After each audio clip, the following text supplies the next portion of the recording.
The New York Islanders joined the National Hockey League in 1972. Their inaugural season was inauspicious, to say the least. A mere 12 wins to go along with 60 losses, an NHL record at that time. Year two was better, but by no means a harbinger of what was to come. In 1974-75, things began to change. A playoff berth, an upset over the well-established Rangers, followed by a historic comeback against Pittsburgh. More improvement was to come, but with it, increased heartache during the next 4 playoff years. Then, in 1980, it finally all came together. Veteran leadership was boosted by a college defenseman fresh off winning Olympic gold, and soon after, the final piece arrived in a trade with Los Angeles. What came next launched something far greater than any Islanders fan could ever have imagined. Islanders number 10, Hennig. To Tonelli. Here's Tonelli with Nystrom. The pass to Nystrom is gone! Paul Nystrom! And the New York Islanders have won the Stanley Cup! A sudden death overtime goal by Bob Nystrom! This is Doormat to Dynasty, celebrating the 45-year anniversary of the New York Islanders' first Stanley Cup championship. Welcome to this NHL Wraparound special. Vic Morin and Neil Smith with you, and we are honored to have 3 members of those Islanders Stanley Cup-winning teams from 1980 through 1983. Captain Denis Potvin, left wing John Tonelli, and defenseman Ken Morrow. And Neil, before we start with our discussion, Bobby Nystrom's goal to this day, one of my favorites of all time, because it wasn't a typical overtime goal. It wasn't on a scramble. It wasn't on a broken play. It was a set play with a phenomenal pass from John Tonelli to Bob Nystrom. And it was startling too. I was sitting in my basement in Toronto, watching the Islanders, who I'd followed since their inception because of Jimmy DeVillano and my relationship with him. And I'm sitting there, and when Bobby tipped that puck into the net, it was like, did this really just happen? Did the New York Islanders just win the Stanley Cup? Like, is that possible? And it was an afternoon game, which made it even better. And I just sat there in astonishment thinking, oh my God, the Islanders have won the Cup. Like, this is insane. And I was so happy, of course, because of my relationship with Jimmy D and so on. So it was, that was a goal. I'll never forget it, much less these guys. It was tremendous.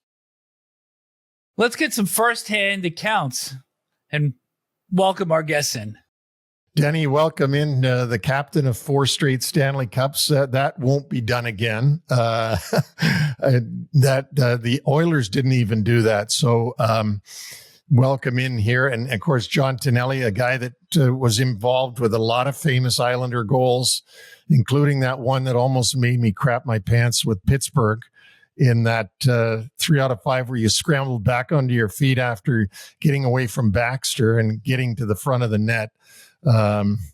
That was something else. And of course, Kenny, my old friend, we played hockey against each other in Bowling Green. And I was telling Vic before you got on here, I said, Kenny was even on the team where our upstart Western Michigan Broncos beat them in overtime. And it was a major upset where we got to keep going to St. Louis and Bowling Green, a powerhouse with Mike Laiud in net, Ken Morrow on defense, and they were out and we kept going. And that led me to talk about whether or not Bowling Green had ever won a national championship, because I wasn't sure. And of course, you know, and I now know that in 1984 with Gary Galley and Dave Ellett and Gino Cavallini, that the Bowling Green did win a national championship.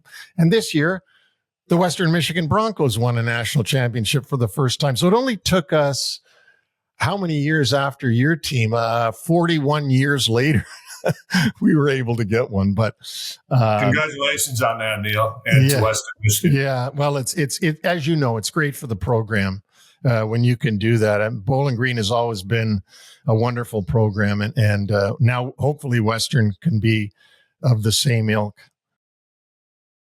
45 years later, guys, Do the stories get better? Do they get more embellished over time? And are things as vivid as they were back in 1980? Well, not for me. When I started thinking about doing this interview, I had to go back and take a look at some of the stats and even some of the teams that we played. But it's not as clear as it used to be. That's probably my issue. But certainly the important moments throughout all those playoffs, starting in LA and then going on and finishing up against Philly in the finals. And I think it was really great because the National Hockey League had it set up so that the two very best teams in the league would meet in the finals. And then they went away from that. I never understood why. But in any event, I just look at it as not only being the first of our Stanley Cup wins that makes it special, but also because we played against the Flyers, the other best team in the NHL. John, what do you remember? So I add to that, Denny, about do we embellish the story as years go on? No, they're actually true. So our practices, and these two guys that, Denny and Kenny, they'll tell you, we practice part of that drill where that game-winning goal in Philly. We practice that for like a half an hour in practice. And us as forwards will go down the other end, crisscross and come back. And Kenny and Denny would say, oh, we know what we're doing. They're going to crisscross. So we're just going to stay in our lanes, right? So, and the object of the drill was to get one of the defensemen to commit so we could create a 2-on-1. And if you look back at that goal, for a split second, Bob Daly bit for just a half a second, and that created that slight opening for us to execute that play that Al wanted us to practice every day. He got by Bob Daly. That was Bob Nystrom, right? Yeah, on the far side. And then you were able to, I remember when you pulled that puck back on your forehand, I mean, I didn't know if it was going to be a backhand pass, but I guess you pulled it back on your forehand. Do you remember why you did that? Well, when I came across, when Bobby and I crisscrossed after getting the feed from Lauren Henning, I had a little bit of room. For a split second, I was thinking shoot. But then when Moose DuPont committed to me, it was a good decision by me to give it to Bobby and I because he was wide open. And the only thing that I needed to do was give him a nice crisp pass. And boy, did he finish it from that point on. Kenny, you were just coming out of a gold medal. And what was your experience first joining the Islander team that had fallen short in playoffs, really more so the previous 4 years, but you're coming in, the expectations are still high. What was it like to be around this group just coming out of college and just coming out of one of the most phenomenal wins in hockey history? I think we can all agree with that, with the 1980 U.S. Olympic team. Well, thanks. Just to build on what they were both talking about, we practiced that all the time. I remember the forwards crisscrossing and how what made us, it doesn't get talked about much, but you practice a lot more than you play games. And when you think that here we are as defensemen practicing against Mike Bossy, Brian Trottier, John Tonelli, all these great Islander players, that's what makes us a better player. So yeah, I coming off the Olympic team, I certainly had followed the Islanders since I had been drafted in 1976. So I knew the players. I knew watching them on TV. Never thought I would get a chance to step onto the team as it turned out. But they welcomed me with open arms. I can't speak highly enough about the character on that team. It just speaks to the character right on down from Bill Torrey, Al Arbor, and the players. That's what made that team special. We're not just one or two character guys, but throughout the locker room, and they made me feel welcome, and it was a great help to me. I don't think Kenny Morrow spoke for about a month when he first got to That's true. I mean, pretty quiet guy. Very quiet. Yeah. Denny, every championship has its roots, and you were there, 1973 going forward. You experienced the Cinderella run in 75, beating the Rangers, coming back against Pittsburgh before falling to the Flyers in 7. And then the team continued to improve, but in the playoffs, it got that much more difficult because in 76 and 77, you met those powerhouse Montreal teams and fell short. First in 5 games in 76, then in 6 games in 77. Then it got more difficult, losing to the Maple Leafs in the quarterfinals on Lanny McDonald's overtime goal in Game 7. And then, of course, the loss to the Rangers in the semifinals in 79, where you've already been vilified for a check that I maintain was still clean on Ulf Nielsen. But it gets harder and harder for a club at this point. And John, you're on that 78-79 team also. And coming into 79-80, the team actually dropped to 91 points after having the best record in the league in 78-79. And do you think that maybe coming off the radar a little bit helped the club because the Flyers had the 35-game unbeaten string that year? And maybe this was kind of just the thing you guys needed to wind up for a big playoff run and finally get it done. So you're probably right on that, Vic. It probably lightened the pressure just a little bit on us. But at the same time, you talk about Bill Torrey and Al Arbour, and looking at those past 2 series where we lost against Toronto and we lost against the Rangers, there's still something that we need to complement our team. And boy, did they make a move at the end of the season at the trade deadline. They got this young guy called Butch Goring, and boy, he just fit in like a glove.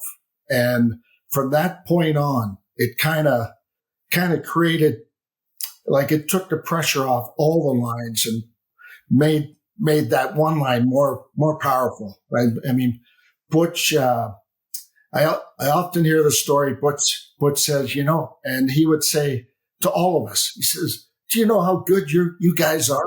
Do you know how good your team is?" Right?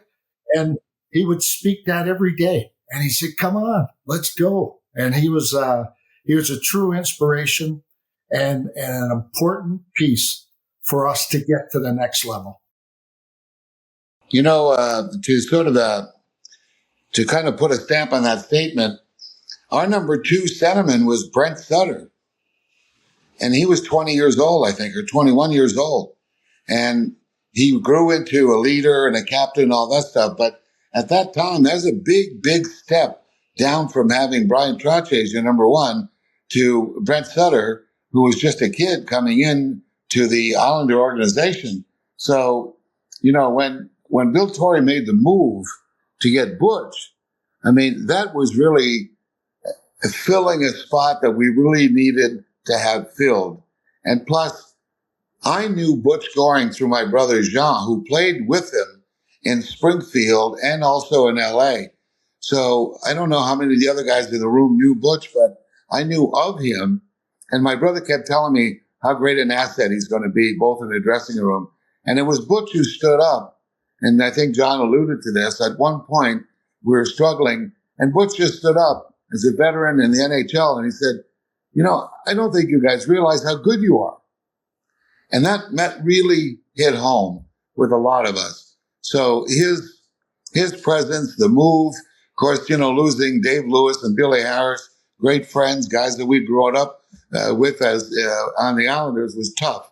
But in the end, that was in the February or March of 1980. That really turned the team around in many, many ways. And of course, Kenny Morrow joined us as well. not in a trade, but I think, Kenny, you had actually been drafted by the Islanders in 1976, so long before the Olympics and still while you were in college. I look back at that and I'm just kind of baffled how smart Bill Torrey was and how he had planned on bringing in all of those pieces that all came together under Al Arbour at the right time. It really, those few years, putting that 1980 team together, it's just a masterpiece. Well, and one other thing to add to that, it wasn't just Butch coming in. They added Gordy Lane earlier that year.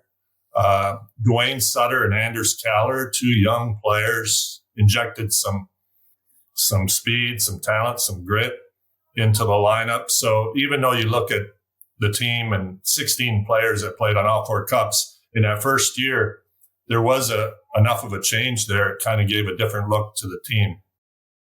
I think, Kenny, you also, if I'm correct, Dave Langevin came in just around that time as well. So all of a sudden you had a 6'4", 240-pound defenseman, added to the lineup. So I know Bill Torrey just kept making these amazing moves. So the playoffs begin. You defeat the Kings 3-1 in terms of games in the opening round series. Kenny, you're the master blaster from the point. Overtime winner in game 3. Yeah, I call it it's been called a 48-mile-an-hour slap shot. I call it a 50-mile-an-hour slap shot. It was a typical Ken Morrow goal. It was a shot, along the ice, probably going 10 foot wide, hit their defenseman in the skate. And goalie never had a chance on it. But, the funny thing is, about 30 seconds before that, and I wasn't obviously known for, generating a lot of offense, but I had a chance right before that. I came down. Wayne Merrick had the puck behind the net. He gave me a great pass right in the slot, and I got off a really good shot for myself. And Lassard made a nice save on it, and the whistle went, and the faceoff went into the corner. And it was right after that faceoff, that the puck came shooting out to me at the point, and just get it toward the net and get it on net, and don't let it get blocked. That's everything that I think about when I shoot the puck. So, and boy, did he ever do it well! How many OT goals did you score? Or game-winning goals? Well, yeah. I mean, it's just amazing. I know. He had 3 in the playoffs. I remember, Dennis doesn't remember all his goals. He scored too many. I remember all I had 3, during that. It's funny. Somebody told me it was during that 5-year run to the finals. Shockingly, I had more overtime goals than anybody. Bobby Nystrom ended up having 4, but 2 of them were in the late 70s there. So, but, Johnny coming up with so many big goals. Dennis just did it every night. It made it a lot of fun for me to be able to score the occasional goal. In the second round, you meet up against the Boston Bruins. And Denny, I have to think that this is the series where you guys truly come of age, because you go up 2-0. Overtime goals by Clark Gillies and Bob Bourne in Boston Garden. But in that second game, in the first period, 16 fighting majors, 248 penalty minutes. Gillies and Terry O'Reilly fought 4 times during the course of that series. And if there was anything that was going to test the toughness of that club, it came out in that series. Well, that series, in my view, is the Clark Gillies series. We were a tough team. We had guys like Gary Howard, of course, Gord Lane. We had guys that could really go.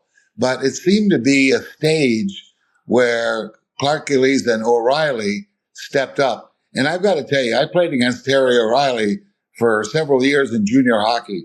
And Terry wasn't really tough. I mean, he was not as big. He really wasn't. I mean, he played for the Oshawa Generals, and and I don't recall him fighting much or being much of a threat, but I think when he got to the Bruins, they kind of made him into a tougher guy. He got bigger, and certainly he always had, the guts to get in there and fight. And it was a big part of his game. I mean, he was not going to be scoring 30 goals a game. So in as much as I looked at Clark Gillies, thrilled to see how he handled O'Reilly, having known Terry O'Reilly through my junior career, I had to give him a lot of credit. I really tipped my hat to him because he never backed down. He kept going after Clark. He kept getting beaten up badly. And, at the end of the series, when we all lined up to shake hands, I mean, Terry O'Reilly's face looked like a bag of golf balls. I mean, he had been hit so often like Clarkie.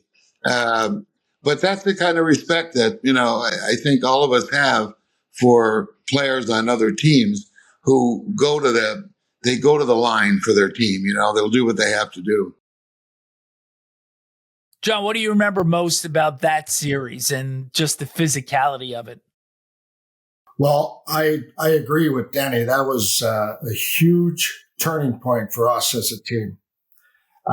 Guys like me and some other guys that weren't the fighters on the team. Pretty much, we're sitting on the bench, and now we're watching our big brother Clarkie take on Terry. Terry O'Reilly, tremendous hockey player, a lot of respect, unbelievable. God, I hated the nights that I had when I started the game, and he's right next to me, and I'm going, "Oh God, you better skate fast tonight because you don't want him to catch you." And right. So, and I remember for some reason the press was huge. We weren't going to survive the Boston Bruins. We were going to get knocked on our ass and didn't have a chance. And, that second game where Stan Jonathan comes out of nowhere and punches Bob Lormer in the side of the head. Oh, that was devastating. And the bench empties, and here we go. Everybody's got somebody. But prior to that, I hope I have my memory correct, but prior to that, Bobby Nystrom fights Jonathan Winsink. You know how scary that guy was? That guy was a scary character to play against. Big hair also. Yeah. And Bobby handled him pretty good. That was inspirational on our bench. It gave us the strength. Bobby Nye, Clark Gillies, Gary Howlett, tremendous. Even though we weren't the fighters, it gave us a lot of strength and courage to do what we had to do. Right. And, you don't have that without those guys. And, to have a big brother like Clarkie was to all of us, tremendous. And I was, lucky enough to play with Bobby Nye all the time. Right. Realistically, if I think about it, being on the ice, you got to think twice about picking on me if Bobby Nystrom's on my right side. Right. And I got to be able to play that way, with a little bit more freedom because of Bobby Nye. Kenny, you were coming out of, we've said it before, but obviously you're 1 year outside of Bowling Green. You'd had this fantastic experience with Team USA, but now you come into the NHL and you've got a great group of guys that are welcoming you and being great to you, but now you're sitting on the bench and you're watching like street fighting going on. You don't see that in college. You don't see that in Team USA. What were your thoughts in that series? That was my welcome to the NHL moment. The first series against LA, it was good hockey. All of a sudden you're in this small Boston garden. I remember Gordy Lane saying that, the corners were so small. He said he would come out after the game and his toes were sore from going back for pucks and getting his face slammed into the glass. As these guys just said, that was the series that our big tough guys carried us through. not only Clarkie, but Bobby Nystrom, that fight against Wensink. I still tell the story. I stood, those were the days when a fight would happen and you could kind of gather around and everybody would be a couple feet away as these guys are fighting. And I was standing there and I saw that fight. And that's one of the great fights of all time. If you watch it on YouTube. I stood there, and then at the end of the fight, Bob Nystrom had his fist clenched up underneath Wensink's chin, and I'm standing a couple feet away, and I see Wensink actually bite down on Bob's finger. In my mind, I went, "Oh my God, this is the NHL, right?" And then Gordie Lane fighting Al Secord, Gary Howitt fighting Wayne Cashman. It was on and on, but that was the moment that we had our big tough guys, say enough's enough, and then those 2 overtime goals, they were both scored, I think, within the first 2 minutes of overtime, which was a big help for us. I know the Clarkie's goal, I had gotten hurt late in the third period, and we were down to 3 defensemen because Bobby Lorimer was out of the game, Gordie Lane was out of the game. I was out of the game because of an injury. And so it was Dennis, Dave Langevin, and Stefan Pearson. So if that overtime had gone any longer than a couple minutes, I mean, these guys, I don't know. I'm sure they would have made it through. But those 2 quick overtime goals just, I think, sent shockwaves through the Bruins. Guys, I don't know if you'll remember, but I seem to recall sitting in the dressing room before that Bruin game that you're talking about, Kenny. And sitting there, and I'm thinking, I might have to fight somebody. I might have to fight. It's just one of those things. I didn't know who, and just around that time, I remember Bobby Nystrom standing up and saying, "I've got Wensink." Yeah. Yeah. And all of a sudden, I kind of went, phew, it's not great. No, I mean, just my whole face my whole body kind of relaxed all of a sudden. And that's the kind of team that we had. And guys knew exactly what needed to be done. Whether it's John Tonelli going to the corner and getting the puck off of anybody else who was in there, or Kenny Morrow making sure nobody got around him at the blue line. Everybody played that to the level of the game that they could bring. And when I'll never forget my feeling when Bobby Nystrom said that. I just thought, fuck, good, we'll be able to play some hockey. Thank God nobody yelled, "Who you got?" Right? That's right. Who you got, Dennis? Who you got, JT? Well, you know what? I think if somebody said that to me, I would have said Stan Jonathan, because I fought Stan Jonathan several times in junior hockey. He played for Peterborough, and I got him pretty good.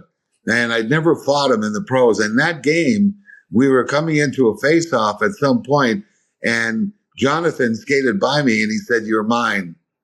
And I thought that at some point I was going to have to fight him. Fortunately, it didn't happen. But that's the backstory with Stan Jonathan, having fought him in junior and fully expecting that in a series against the Boston Bruins, I would have to fight him. But fortunately, like I said, it didn't happen. The reality is that series probably should have been done in 4, except for Jerry Cheevers in the 4th game of that series at Nassau. But you finish it off in Boston with a 3-goal third period. Series over in 5 games. You get up 3-0 on Buffalo. Nystrom scores the 3rd of his 4 career overtime goals against Bob Sauvé in the 2nd game in double overtime. You go up 3-0. Sabres win 2. And then take a 2-0 lead in game 6. Is there any anxiety starting to set in that maybe this is starting to get away a little bit?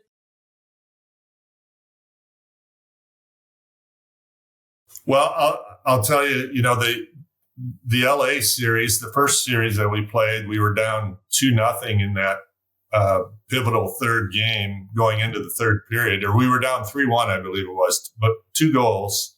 And we tied it up, and we came back and won that overtime game. So that was a big comeback win for us early in the playoffs there. And then, as you mentioned, being down 2-0 on home ice in game 6 early, I think Gilbert Perreault scored twice in the first period. And when that guy gets on a tear, look out. But Bobby Lorimer scored a huge goal in that game. You know, somebody that I might have outscored Bobby Lorimer. I don't know. We'd have to look at the stats there. But Bobby scored a huge goal in that game, and it kind of got us back on our feet. And then Mike Bossy took over and scored a goal or two. And yeah, so those 2 games stick out in my mind as big comeback wins in those playoff series. I don't really remember that series all that well at the end of it, but I do remember one thing that happened during that series. It was in between. We played the first 2 games there, right? First 2 games in Buffalo, and I think we win game 1, and we have a day off, and Clarkie comes into the dressing room with a brand new pair of white shoes. White as can get, right? And he was the first guy on the ice for practice. So somebody, I don't know who, said, let's sign his shoes. Let's sign them, right? Do you remember that night? So we took his white shoes and everybody signed them and left them in his stall. And when practice was over and he came into the dressing room and saw those shoes signed, not a word was spoken. Didn't say a word, just showered up and left the dressing room. Didn't say a word. Next day, there were a brand new pair of shoes in his locker. And that was the end of it. But boy, was he mad. Remember how mad he was? Am I going too far by thinking that Dwayne Sutter may have been the inspiration behind Guilty. Yeah. He was proud of those shoes when he walked in after he'd bought them. Yeah. Wasn't he? Yeah. Proud as a peacock. Yeah. He just walked in with my shoes. Oh, God. You're finally over the hump. You make the final. Philadelphia comes in, best record in the league. They get all the accolades for the unbeaten streak during the course of the season. But you walk in there, first final ever. Denny, you score an overtime goal from John in the overtime, which, hard to believe in this day and age, was either the first or the second power play goal in playoff history in overtime. It was the very first power play goal in Stanley Cup history. And Johnny and I had connected quite a few times, on the power play during the season. But I remember this like it was yesterday. Some reason, one of the Watson brothers was almost next to me on the blue line in the offensive zone, totally out of position. Johnny goes behind the net with the puck, and he looks up, and I knew he would. I started sliding in, and Johnny laid a perfect pass on my stick. All I had to do was redirect it past Pete Peters, and that was indeed the very first power play goal in overtime Stanley Cup history. What was the sense entering that series with Philadelphia, having been such an arch rival for so long? Where was the confidence level prior to that first game? I think fear is a great motivator. They were a tough team. I don't remember how we played them during the 1979-80 season. But sometimes, fear, physical, mental fear that team brought, because Bobby Clark would talk to people. I'm sure you guys heard Bobby come to you and, say some things. He would say things to me, trying to intimidate. But I think we got over that. And that's what made us take that next step. Now, remember, we had brutal 1978 playoffs. You know, we lost to the Toronto Maple Leafs. Come on. Then 1979, it doesn't hurt more than that. We lose to the New York Rangers. So now we're in 1980, and I think, you know, our team, each one of us, everybody was still together. I think in this day and age, you know, the coach might have been fired after losing in the playoffs 2 years in a row like we did, but that wasn't the story in Long Island. You know, Bill Torrey had so much respect for Al Arbor, as we all did, that the whole team stayed together. And I think that was a big reason why we all came together to be able to win and be the team that we all knew we could be. Just as we gained that piece of strength from the Boston series, you know, the one thing that Al did great was install in us our responsibilities. So for Philadelphia to play as tough as they wanted to play or could play, they had to be careful because our power play was awesome. It executed under pressure, and you couldn't take too many penalties against us because guess what? Our power play was going to put the puck in the net. And when you have that mechanism, you have that going for you, you know, it limits, not altogether, but it limits the way you get to play against us, right? You got to pay the price. Well, they didn't learn that lesson really well because they were shorthanded 40 times in that final round series.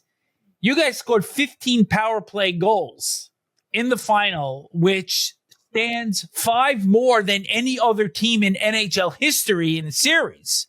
So you lose game 2, 8-3, come home with home ice advantage, 6-2 win. It's 4-0 after the first, 6-0 after the second. Power play is 5 for 5. Dennis, you've got 4 points in the game. Well, I tell you what, the power play, just to say, as John said, our power play was, I mean, just think about it. You know, you got Bossy and Trottier. You know, then you got probably one of the best passers in the game in Stefan Pearson. I mean, he could lay a puck on a guy's stick. It was phenomenal, you know. And so I think our power play percentage, and I look back, at times during the playoff, we were scoring at 37.5%. Unbelievable. 37.5% in power play playoffs.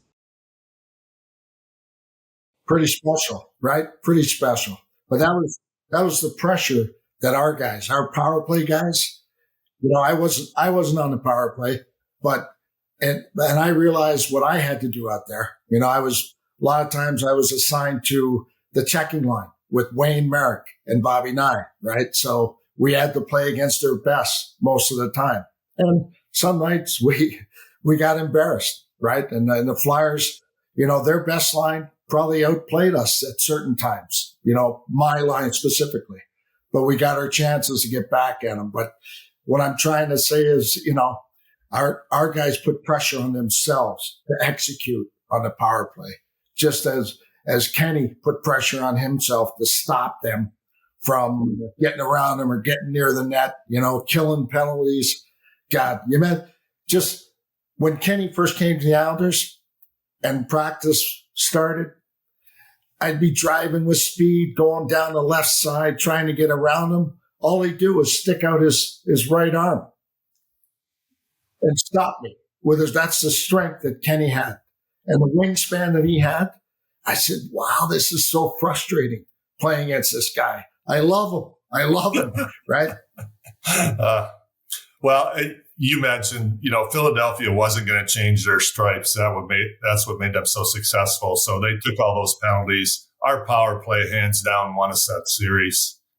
Phenomenal. When you think of not only the great players that were on it, but the mix that we had, as Dennis mentioned, you had Stefan Pearson, great setup. Dennis with his shot and his pass. Bossy, the ultimate sniper. Brian Trottier, goal scorer and playmaker. Clark Gillies in front of the net. I mean, they didn't learn their lesson because, as you said, 15 power play goals. through the whole playoffs, their power play was historic. They put historic numbers up. And what I remember is just, Philadelphia, that building was intimidating. The team was intimidating. They had won 35 straight games.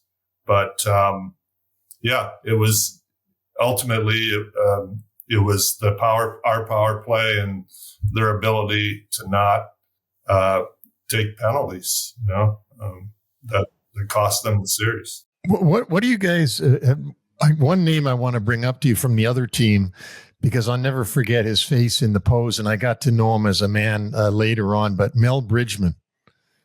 What are your thoughts and memories about Mel Bridgman? Because in the famous photo of Bobby Nye tipping in Johnny's pass, there was Mel Bridgman sort of looking over at the ref going, does that count? Is it going to count? Like, you know how you do, because please say it doesn't count. Mel Bridgman was a tough guy, though, wasn't he, to play against?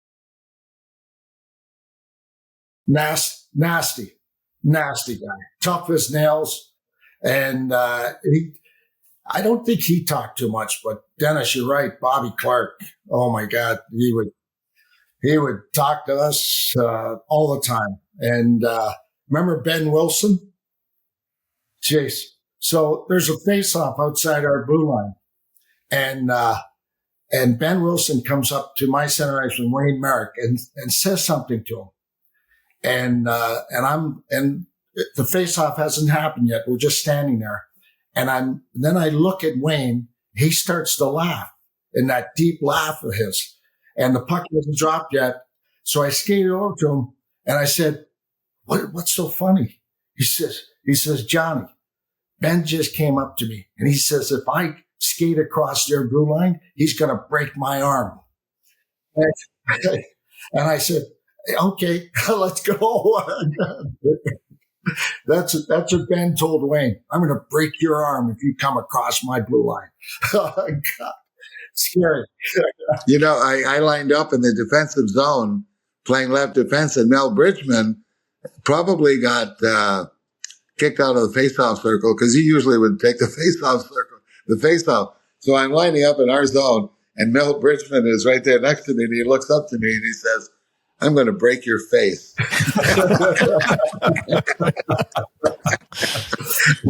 Oh, really? So it would have been amazing to be able to have players. I don't think we had anybody wired, for sound back in those days. But boy, I tell you, some of the stuff that went on the ice was pretty amazing. People often ask me, "Who are the toughest guys you played against?" And I go, "Well, there were two of them, and one was Paul Holmgren. Remember Paul Holmgren? Oh my God! I always so you got Clark Gillies, you got Bobby Bourne, and you got me. So I'm going to get those guys. They're not going to.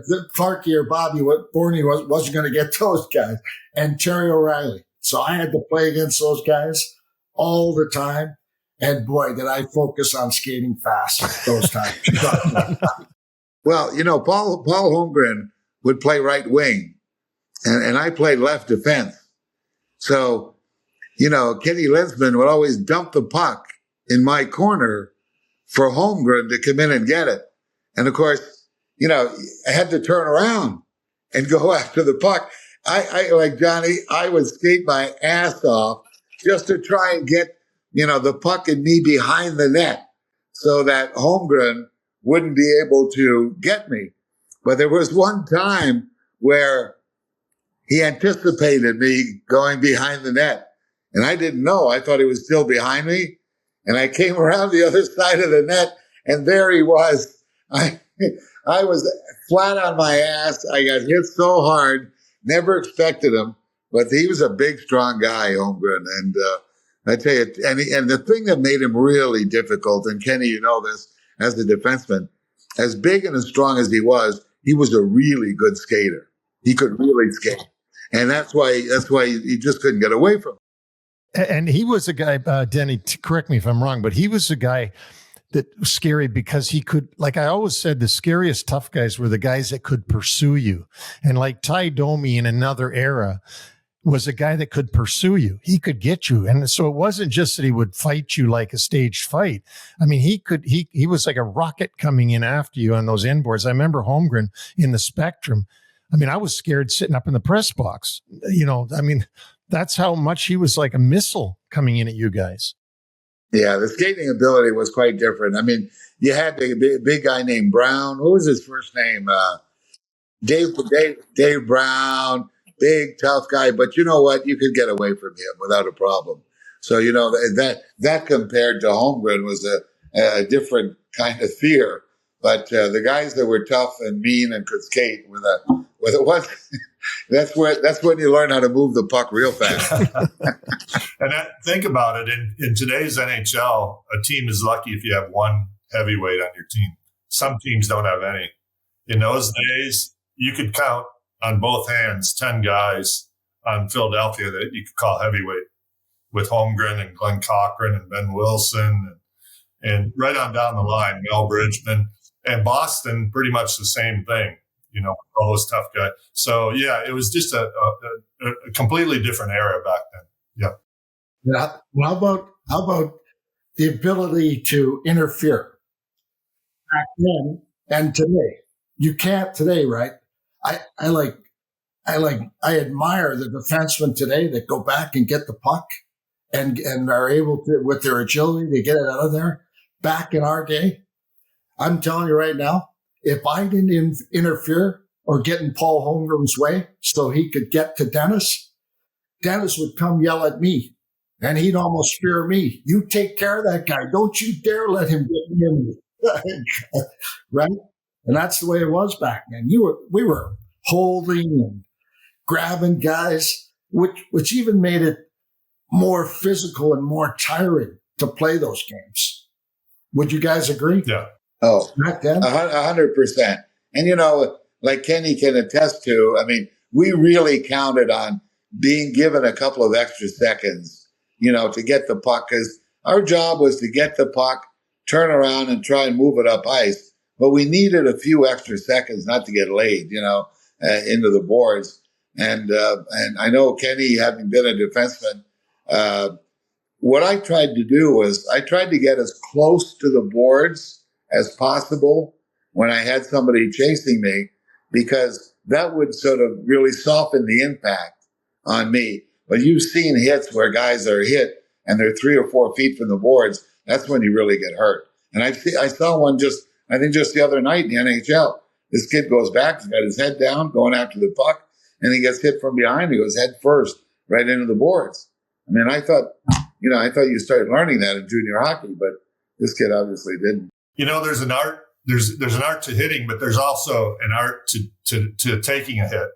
And I think players in that era knew how to take a hit better, because there was much more hitting in the game at that time. And so when I watch today's game, I don't see as much of that.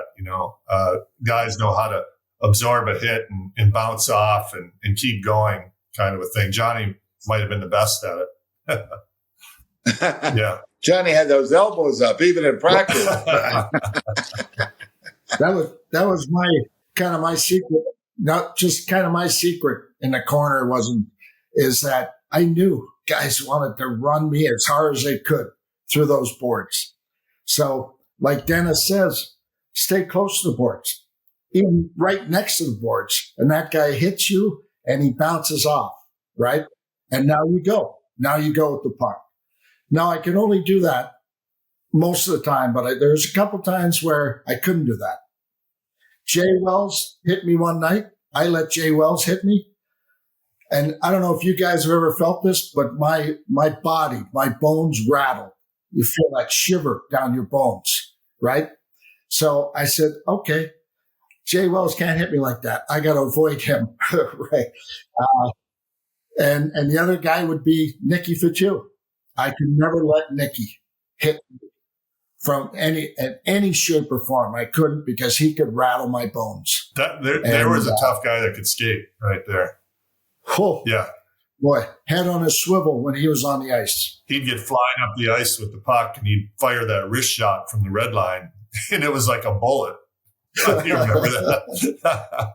And I think the first thing I heard about Nicky was that he was Golden Glove champion of New York State or something.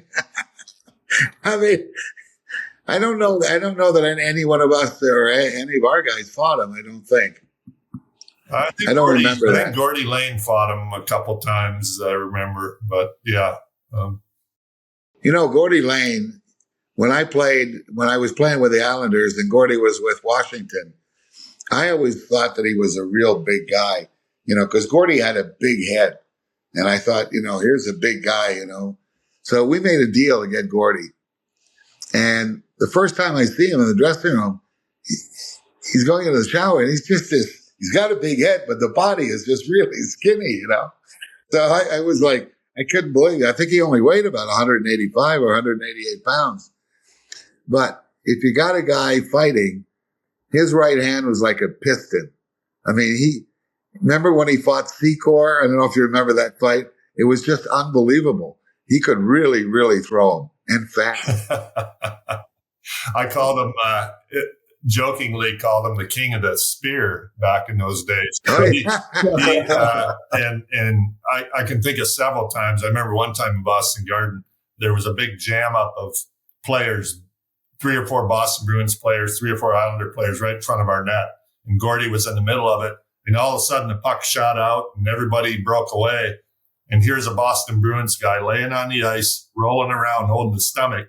And here's Gordy skating up the ice. And I knew he had gotten away with a good spear in that jam puck. That happened a lot. When I first started playing with Gordy, when he was traded to our team, I told him, I said, look, we try and divide the ice in half. I go to the corner, you stay in front. You go to the corner, I stay in front. And so I said, just make sure, you stay in front. And Gordy, had a stutter. So he didn't say a lot of words. But the only word I heard or the 2 words in kind of acknowledging what I had said, he just said, I'll stick him.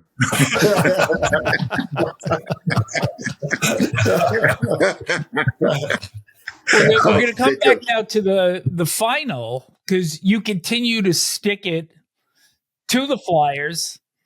Game 4, it's a 5-2 win. 5 different goal scorers, Bossy, Goring, Trottier, Nystrom, Gillies. So now you're heading down to Philadelphia for the 5th game.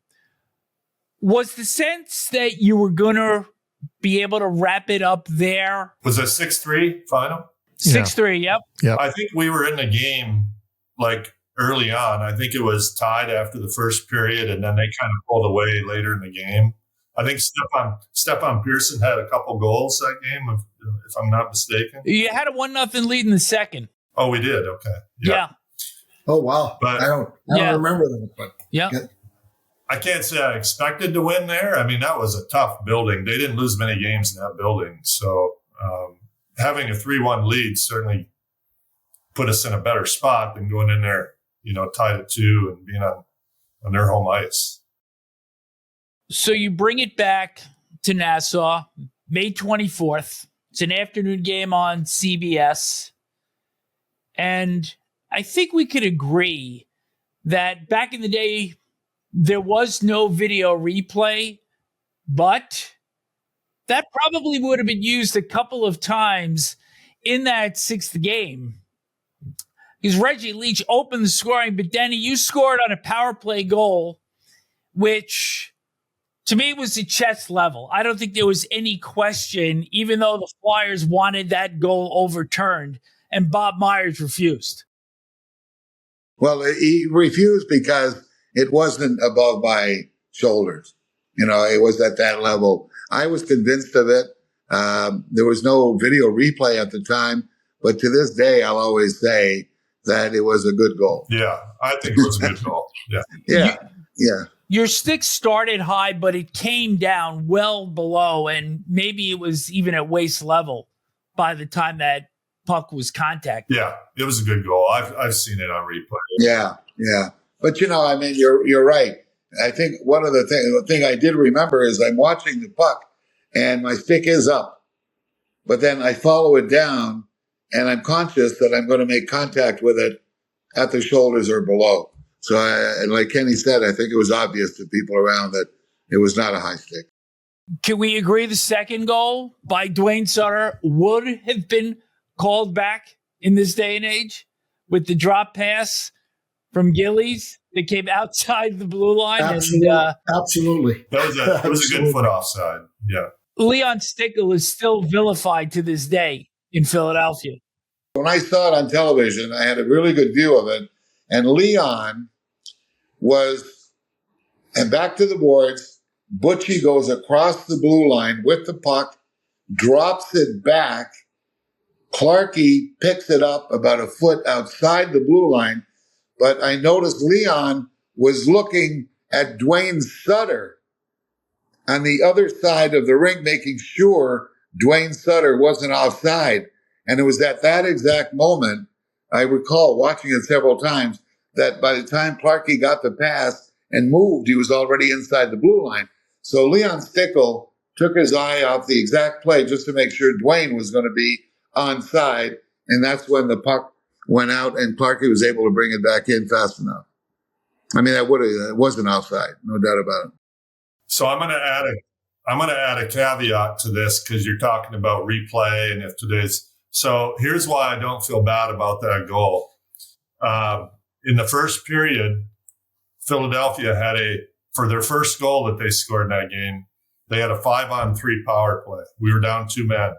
I was on the ice.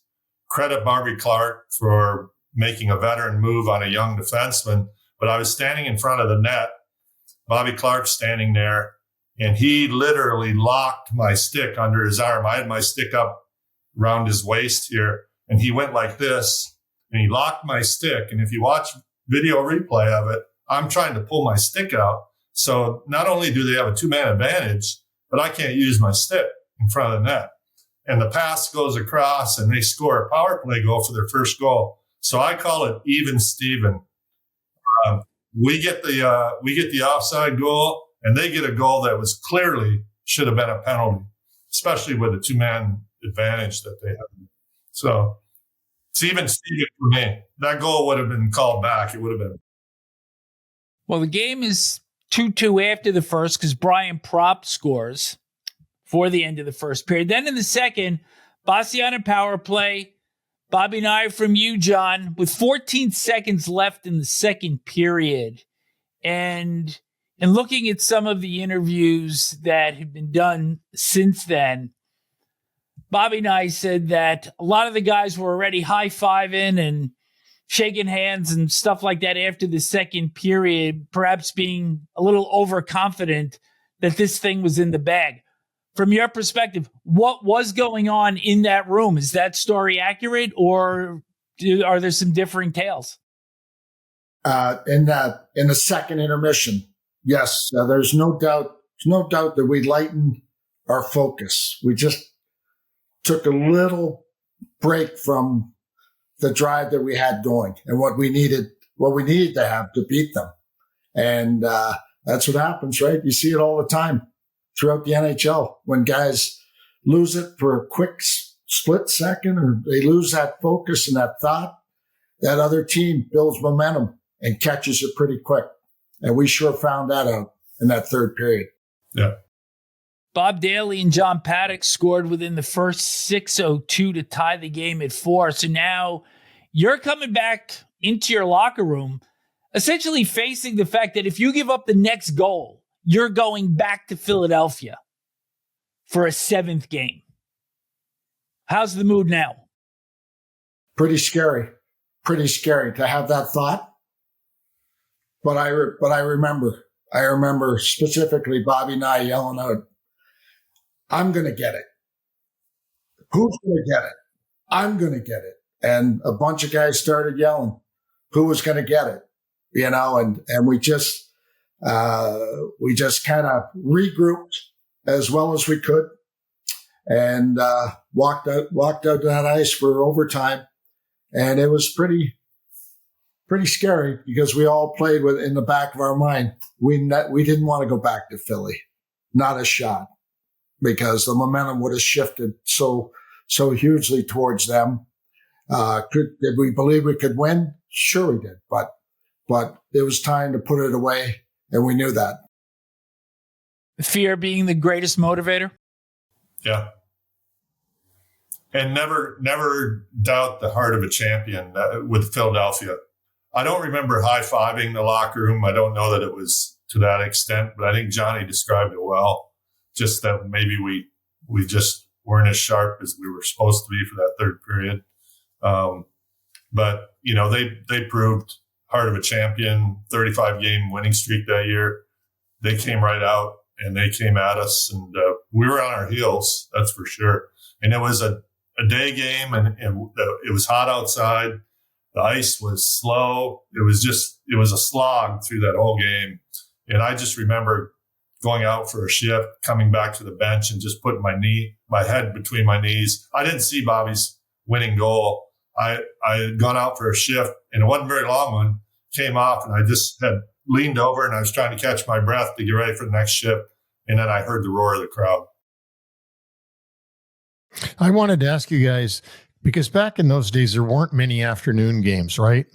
And I know that I hate afternoon games myself. I hate them.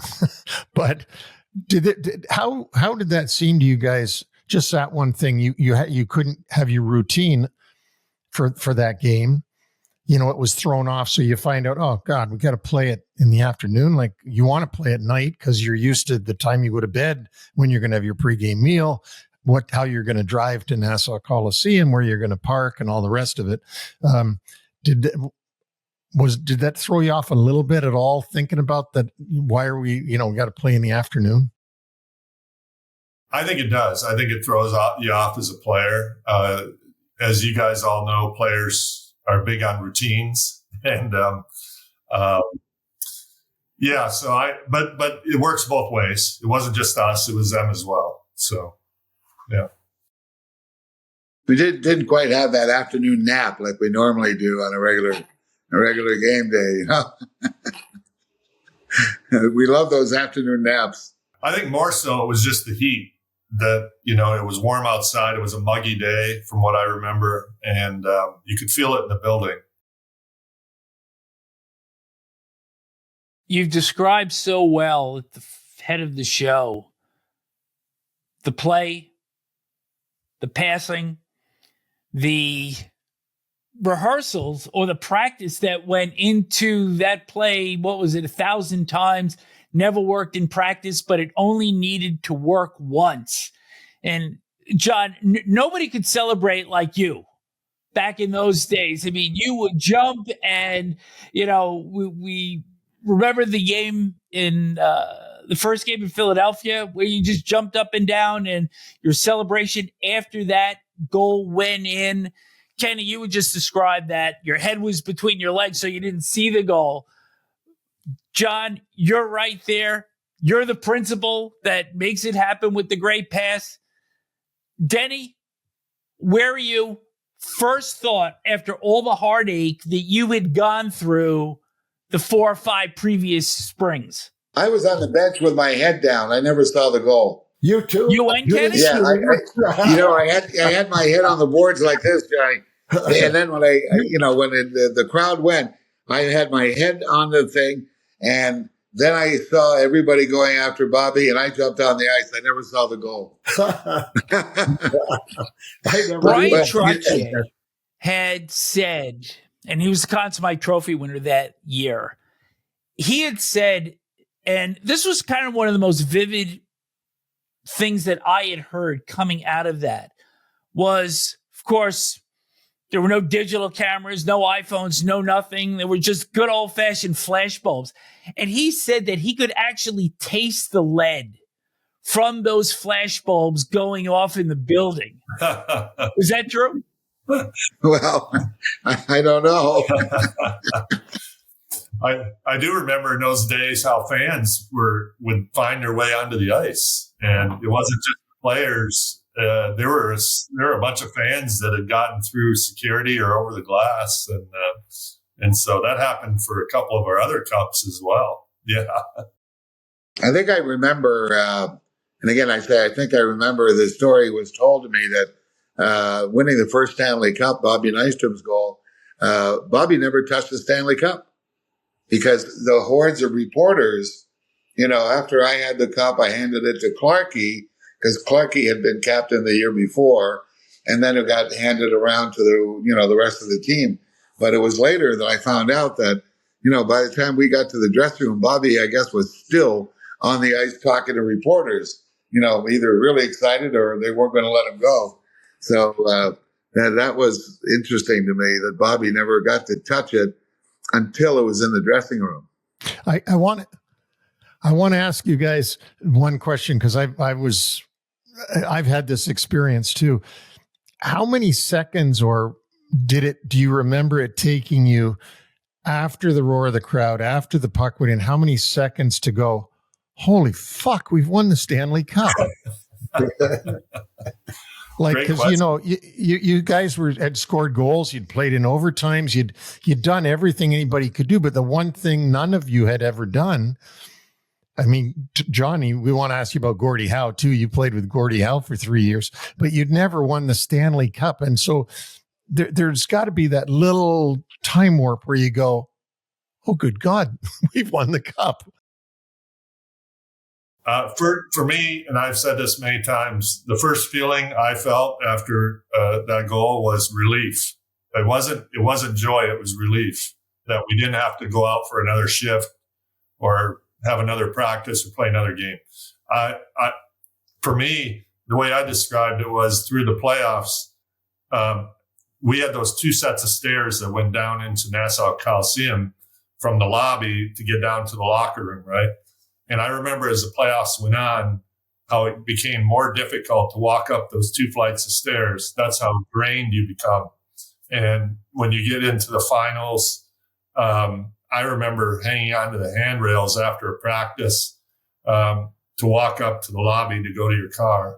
But you find when you come to the rink and you put your skates on, you find that energy to go out and put it onto the ice. But so just the feeling of relief that we didn't have to go through that anymore. There wasn't going to be a practice the next day.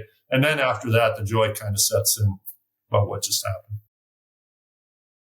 That's right. Just emotionally and physically drained. Yeah. What about you, John? You made the pass. Were you conscious at the moment the puck went in that we've won the cup? It's like in slow motion. Things happen quickly. And when I released the pass and it hits Bobby's stick and it goes into the back of the net, that was like slow motion to me. And I'm saying, oh my God, it's over. It's over. We did it, And in addition to relief, exhaustion. And and to celebrate. And then all of a sudden it was just that, we've fulfilled our childhood dreams as a team and we made it happen. And I remember, I think Bill had an after game party at his place. And I went there for maybe 20 minutes, half an hour, and went home to bed. And I slept. I was so goddamn tired. As I was so emotionally drained, I was done. Yep. You sure you didn't fall asleep in the corner?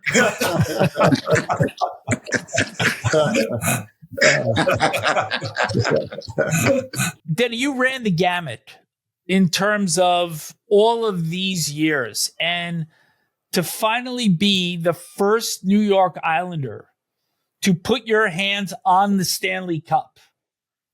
Put it in perspective. Okay, well, I can tell you exactly what happened. It was a real thrill.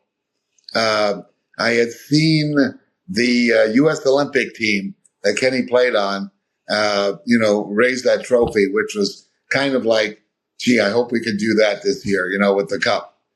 But I will tell you, growing up in French Canada, my real hero was Jean Beliveau.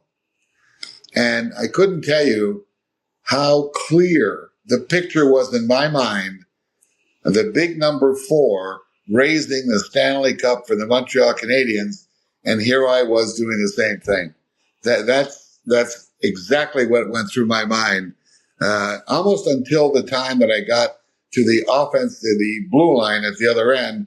And Al Arbor had said to me, he said, make sure you give Clarkie the cup first.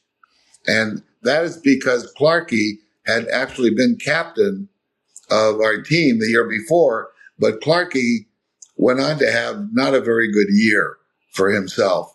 And he really didn't want that responsibility. So that's how the captaincy became available. And I was thinking Jean Beliveau, Montreal Canadiens, pumping the Stanley Cup as high as I could. And then as Al had asked me, I turned around and I gave it to Clarkie, who then went on a rampage with it. It was a great thing to see. And then I believe, guys, everybody got a chance to hold it on the ice, correct? I don't think, maybe Bobby Nystrom was the only one who didn't, because he was doing too many interviews. Sal Marciano from NBC actually got him within about 20 seconds. After he had scored the goal, they were off in the corner, and he just barged onto the ice. And Bobby was more than happy to grant that interview. When you head into the 80-81 season in the playoffs, and now you've got the best record, 110 points, and there's got to be an entirely different feeling going in, knowing that you're defending champions, you've gotten it done. Now everybody else has got to chase us. And you sweep Toronto in the 1 versus 16, which was the format then. You beat the upstart Oilers in 6. Kenny, another long-range overtime goal in Game 4. Edmonton, yeah. Right? Yeah. You beat the Rangers in 6 and Minnesota in 5. And the catalyst that had come in March of 1980, Butch winds up getting the Conn Smythe. Butchie had a great playoff. And the Conn Smythe Trophy is what it is. But I did want to add also that for that second cup, Neil Smith joined the organization, and you guys still didn't miss a beat. Yes. I remember, I got to tell you guys this one in case I haven't told you before, but so I was working for free that year, right? I just was thrilled to get a chance to do the scouting for Al Arbor. And I was at all the Ranger games because I was scouting the opponents that you guys were going to play later. And then you're playing the Rangers, and Barry Beck says, his quote is, "They know what we're going to do before we do it." Okay. Now that had nothing to do with me, and I knew that. But Stan Fischler asked Jill Nee, who's the guy that scouted the Rangers? And they said, well, that Neil Smith. And so now Stan Fischler asked me to go on, was it Sportsnet back then, Vic, whatever the cable sports channel, to get interviewed, right? And this is at the Garden. And I'm like, I'm scared crapless because I didn't want the Bill and Al to think I was trying to get any credit at all that I didn't deserve, because I knew it did. I gave him my reports, but it wasn't because of me. And I got to tell you guys, I was scared to death that they were going to be mad at me for doing the interview or taking credit. And of course they weren't. They couldn't have cared less. They had bigger things to worry about. But in my little brain back then, I was like, I don't really want to do this because I don't want those guys to think that I'm trying to take credit for these guys. I got very little to do with it.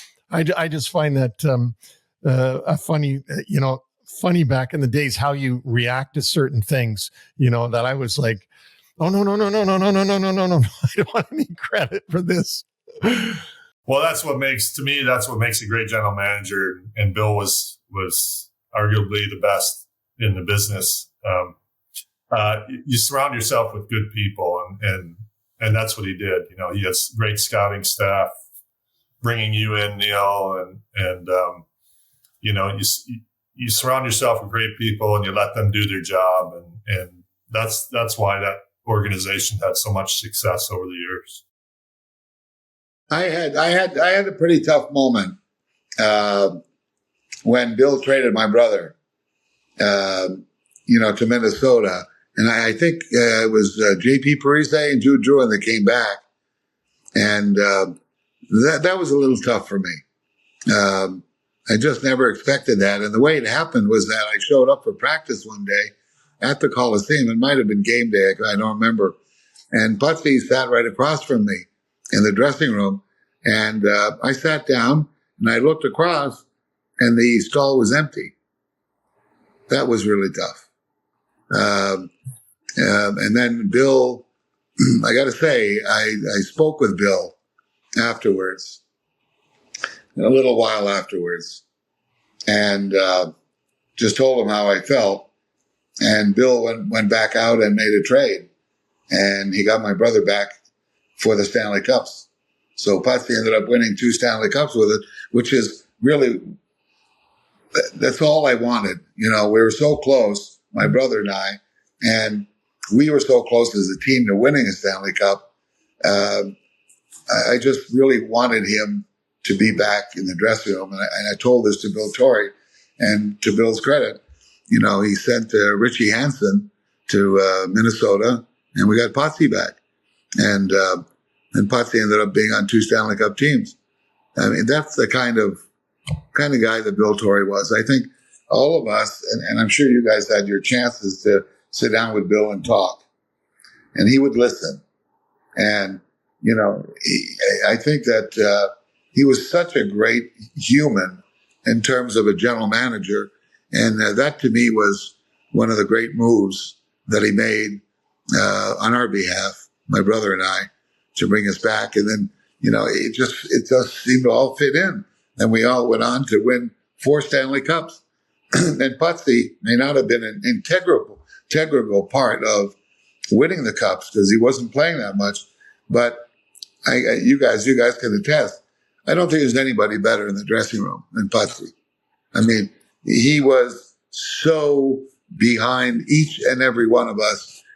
I think that added a tremendous amount to our psyche and getting ready for games.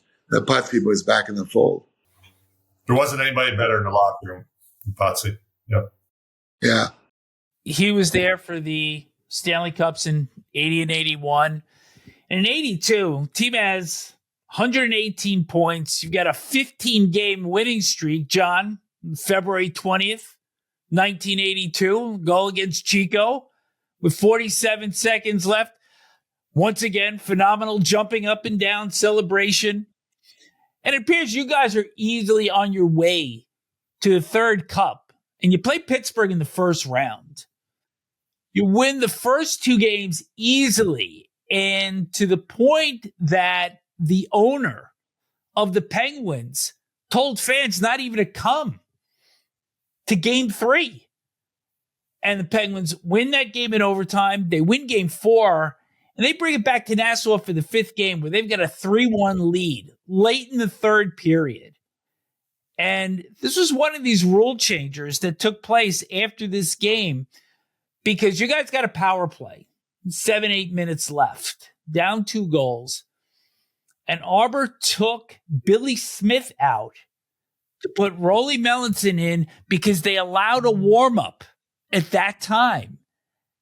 And so that bought time for the power play unit. Mike McEwen scores a power play goal. And then, John, the tying goal, puck's dumped into the corner. Randy Carlisle goes to get it, jumps over his stick. You're right on his tail to beat Michel Dion to tie the game. Amazing. Timing, and bounces, right? I'm sure all my teammates will admit that we got some good bounces along the way, you know, and we got a lucky bounce with that puck being dumped in a corner and jumping over Randy's stick. And I'm amazed at myself because of my release. Because as soon as I got it, I snapped it. I didn't think. I just reacted. It's on my stick, bang, snap it. And my teammates will attest, Michel Dion was standing on his head. We outshot him, 2-1. God, and we were throughout that whole game. Oh my God, we can't get it past this guy. And it just took, and if it wasn't for the quickness of that shot, I would have never scored on him. He was probably trying just to set in, and I just caught him off guard a little bit with that quick release. So what'd you do for an encore in the overtime? And much the way that Mike Bossy would shoot the puck, right? Not saying I can shoot it like the ball. Yeah, okay. Well, one of the Gordy Lane and I kid ourselves. One of the all-time great assists by Gordy was his dump in on that goal, and it's a dump in you do probably 15 times a game, where you just get the red line and hammer it into the corner. And Gordy did that, and sure enough, the puck bounces over Carlisle's stick, and Johnny fires it home. And then the overtime, you guys probably remember this, was Mike Bullard coming down a 2-on-1, and I was the only guy back. And as he's coming down the boards, I do the full slide to take away the pass across, and he shoots one, and it hits the outside of the post. He, 2 inches to the left, and they win that series. But we get a break there, and then Johnny pulls off the heroics after that. So, yeah. And it's so ironic because you get the big scare early. Rangers take it to 6 in round 2, but then 8 straight to wrap up the last 2 rounds in a 10-game winning streak overall. You sweep Quebec, you sweep Vancouver. The big image of that series was Mike Bossy's backhanded goal in Game 3 when it was parallel to the ice, right? And even before that, in Game 1, 2 seconds left in the first overtime, and instead of eating the puck, Harold Snepps tries to go up the middle of the ice because he doesn't want to get hit by Trotz.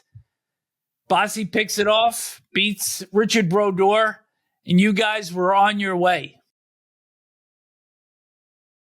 And Bill Torrey was standing in that where he always went for overtime. You guys remember he used to stand in the behind the glass where you guys went in and off the ice.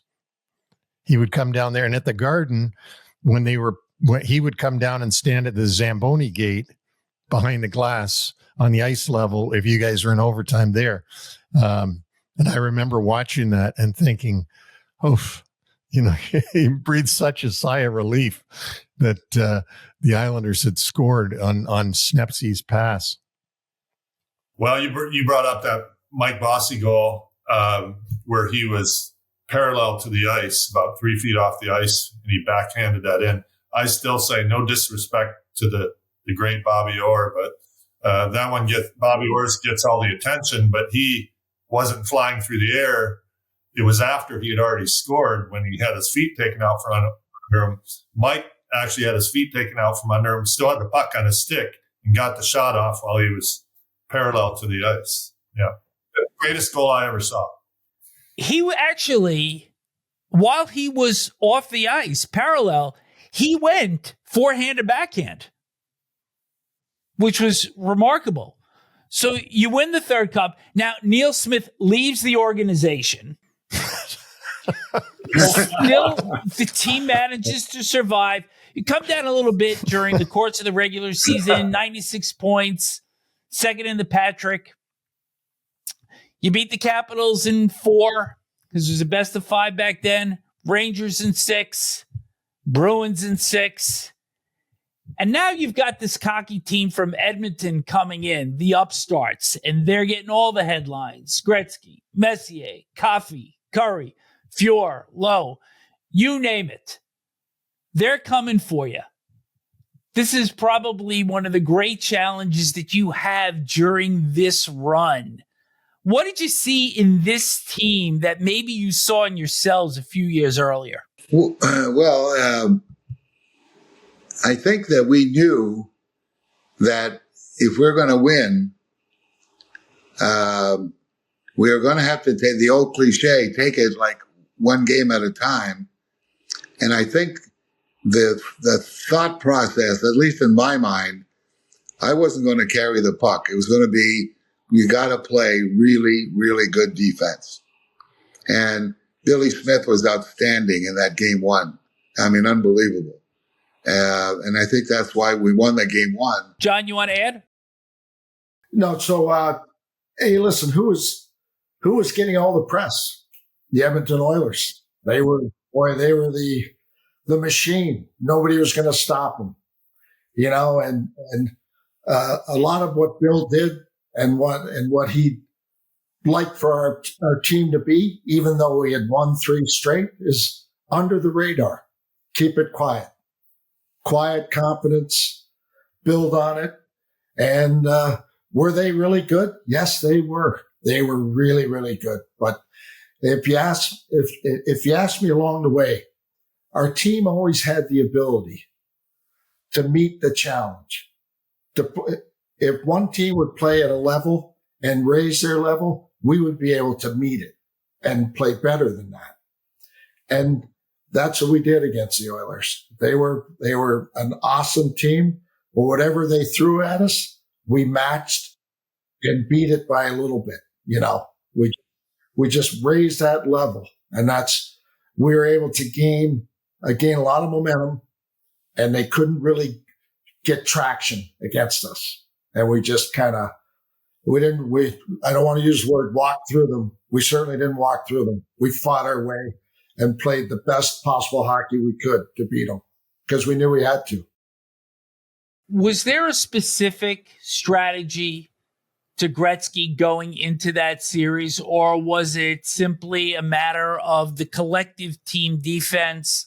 He only had 4 assists in the series, played a lot on the perimeter, and was that primarily to what you guys did or planned to do to defend against him? I think we always had pride in the way we played defensively.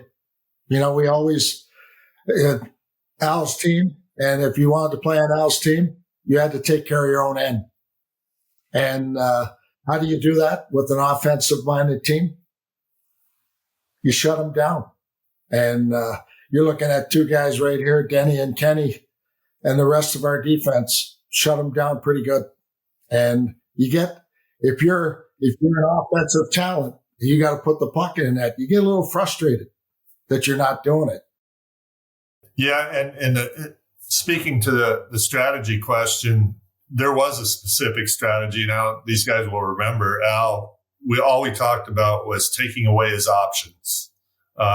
He used to like to set up behind the net, and teams would get sucked in, and then he would slip the puck by you, put it on somebody's stick.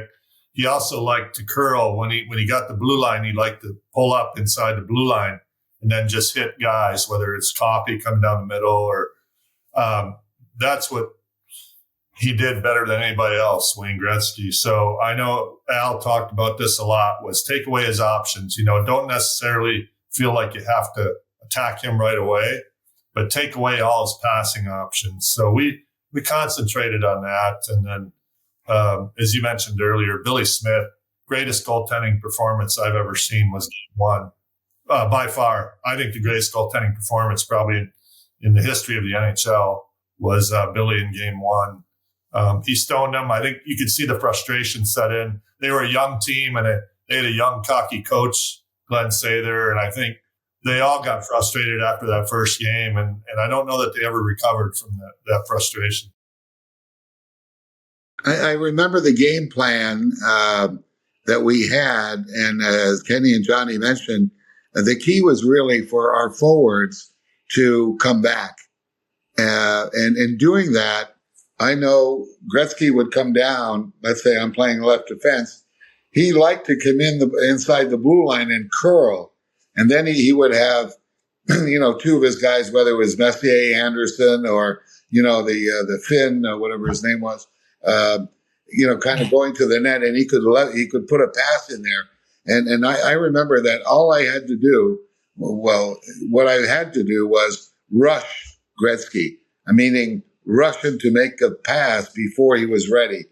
And the fact that we had our forwards following their forwards all the way to the net, Gretzky oftentimes never had a pass, never had a target.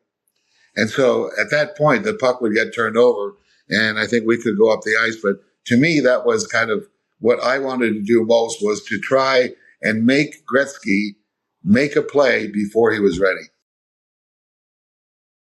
The game you were referring to, Kenny, game 1, 35 saves shutout for Billy Smith.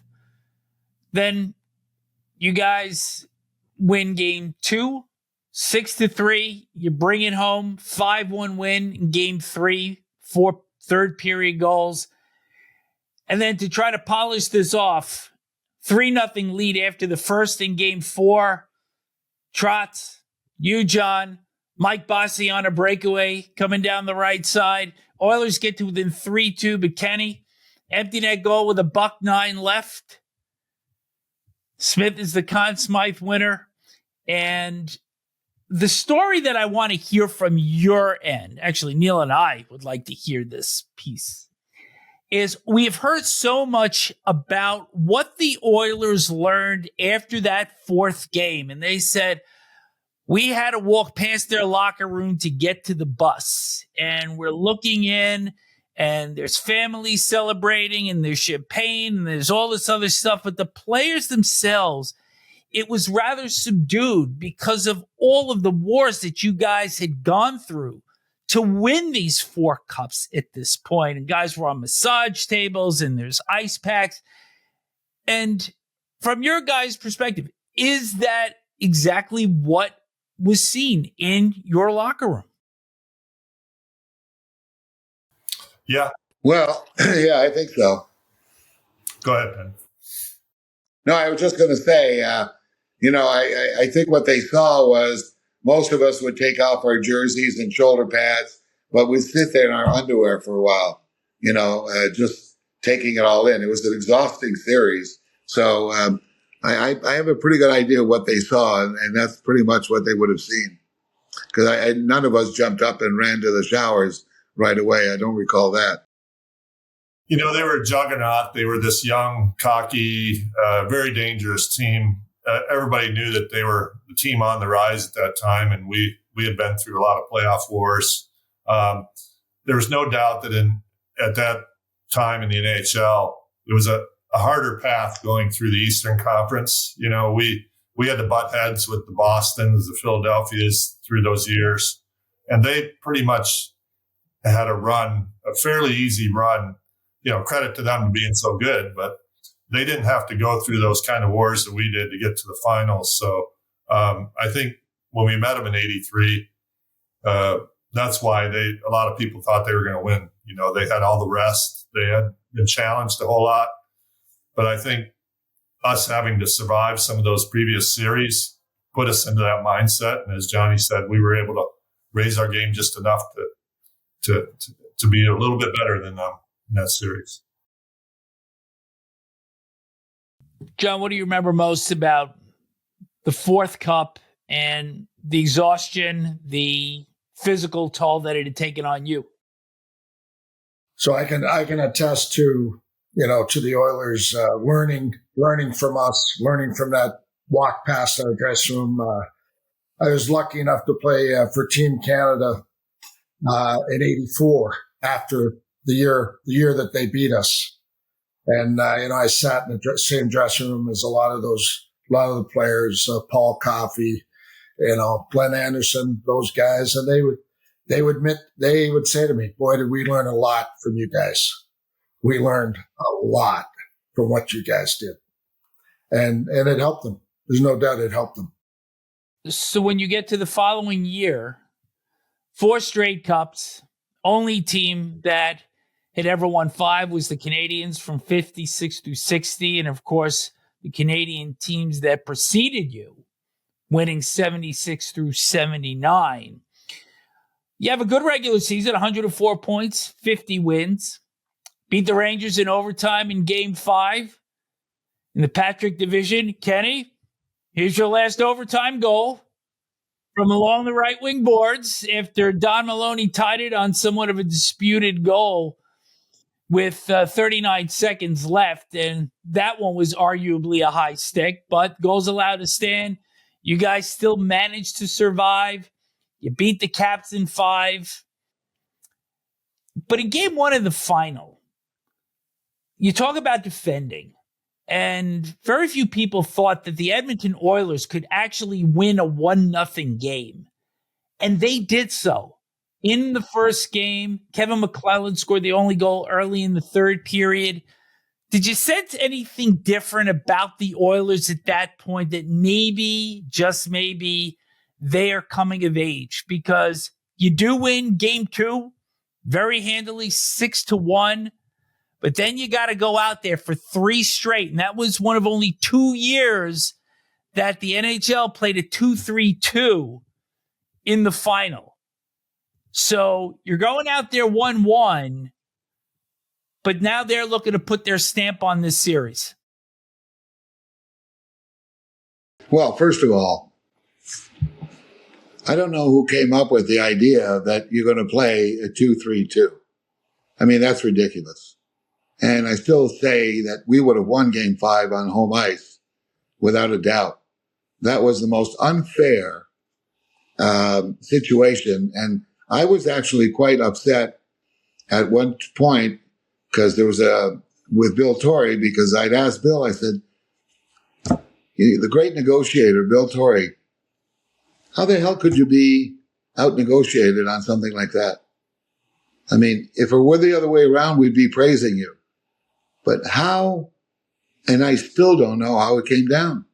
I think it was the most unfair decision that seemed to be from the head office of the NHL. Certainly Glenn Sather and the Oilers probably brought the idea, saying that it's too far to travel. I mean, can you believe it? Give me a break. I mean, we played Vancouver in the finals, before that. I mean, there was no issue about travel time. I still don't know how it came down in the back rooms, but to this day, I think the 5th cup was stolen from us. Did they do it? So they did it the year after that season too? Yeah. The 84 and 85 were the 2 years. Right. Yep. Right. And what teams were in? That was Edmonton and and Philly. Yeah, that was pretty. Listen, we look back and we look, and were we getting a little older? Yeah, we were. And did we have a couple of injuries, key injuries that kind of hurt us? Yeah, but I still believe if we had the opportunity to come back and play Game 5 at home and gain a little momentum and stop theirs, who knows? But you know what? At the end of the day, they were a mighty team, pretty good hockey team, and they were going to be tough to beat, the second time. But I like to think we would have had a pretty good shot at it. Totally agree. I just, like I said, no one can guarantee that we would have won the cup that year. But my God, at least it was a shot. I mean, that was, especially that it had not been done before, and I remember being in my hotel room and there was these guys with trucks, going around the hotel, honking the horn, late at night. It was a full week that we had to live in Edmonton. I mean, that never happened before in any playoffs that I've been in. So why this time, and who agreed to it? Denny, I'd heard this story, and I don't know if it's true, and maybe you can clarify here, that Billy Smith had bought his suitcases to the rink because he thought he was going back after Game 4. And I don't know if that's true or not. I don't know that. I don't know if that's true or not. Smitty was always a little bit of the head of the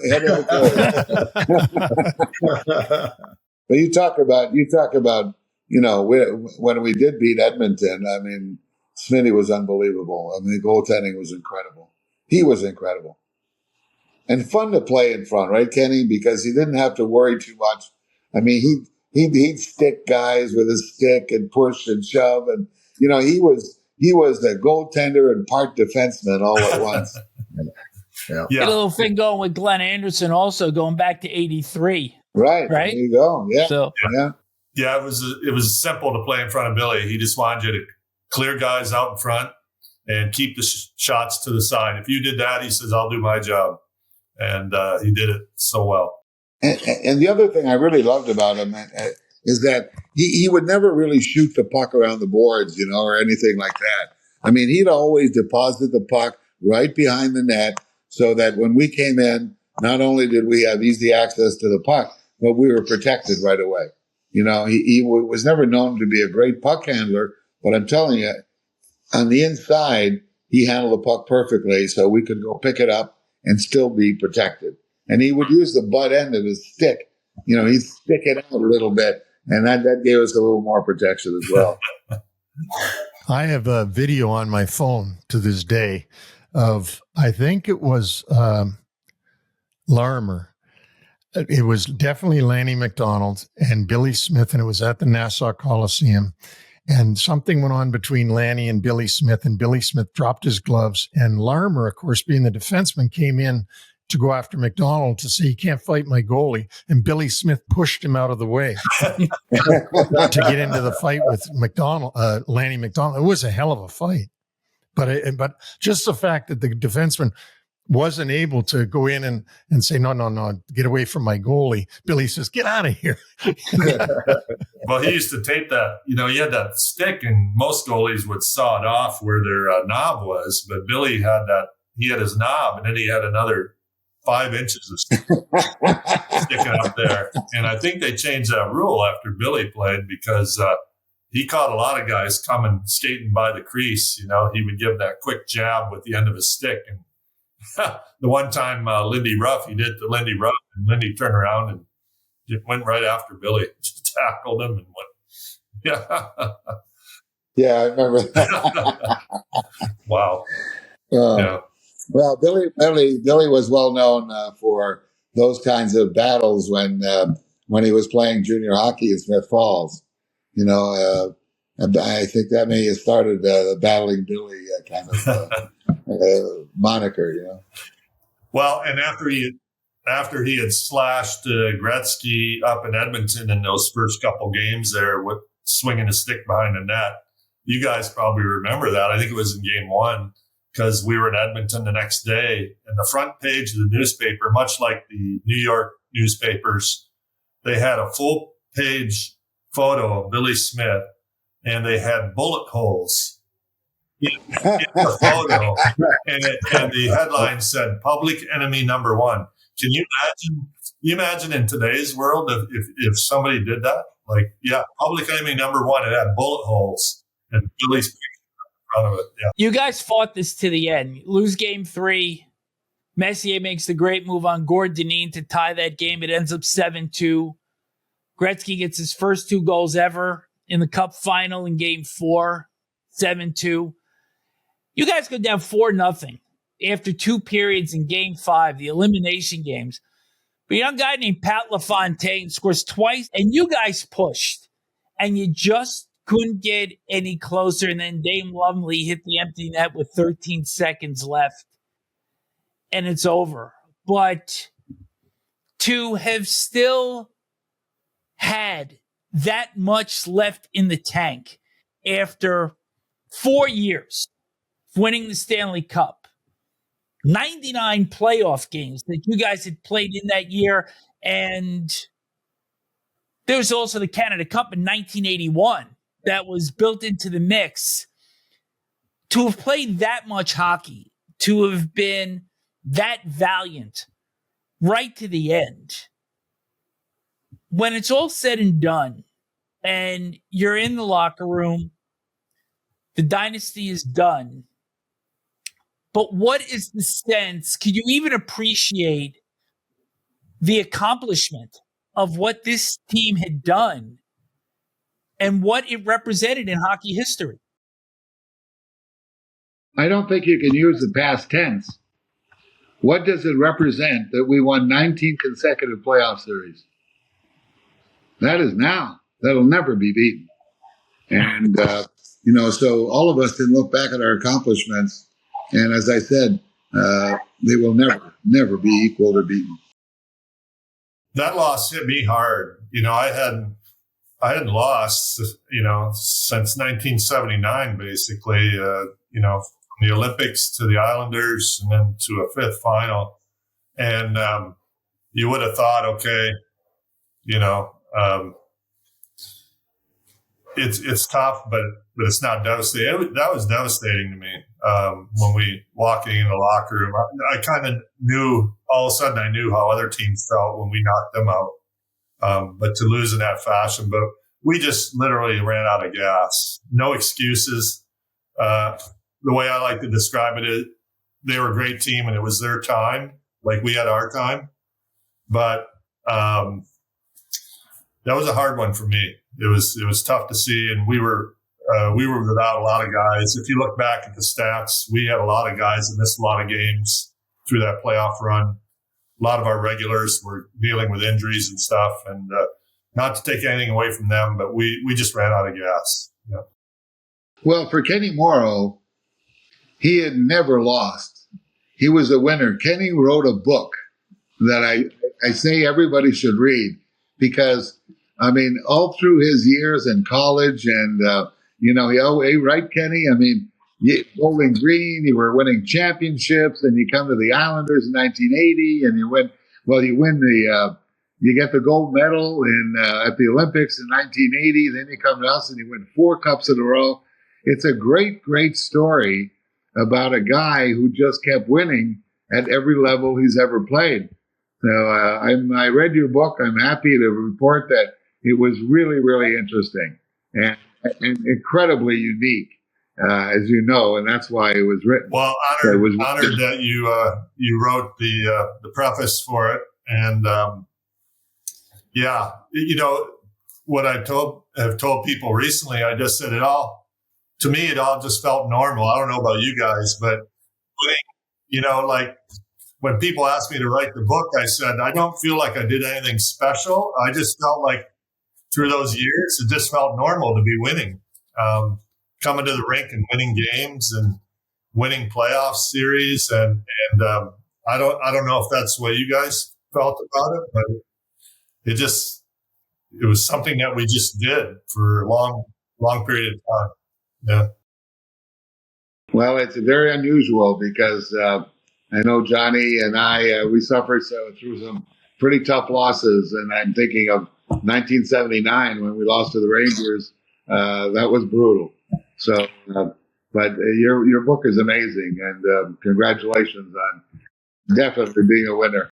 Well, and we got 3 of the guys here. I'll have to tell you, it was in the book. That's what actually started us writing the book. He said, pick a moment, and we picked that goal, that empty net goal in '83, and the group hug that we had afterwards. And it was Dennis, Johnny, Bobby Nystrom, and myself were on the ice for that. And after the puck went in the net, to kind of seal the win, we all had a group hug there. And I just said, I love you guys. And I said it over and over again. That's how we started the book. We took that story and then just built on it. So one of my favorites. Really good book. Yeah. Right back at you, Kenny.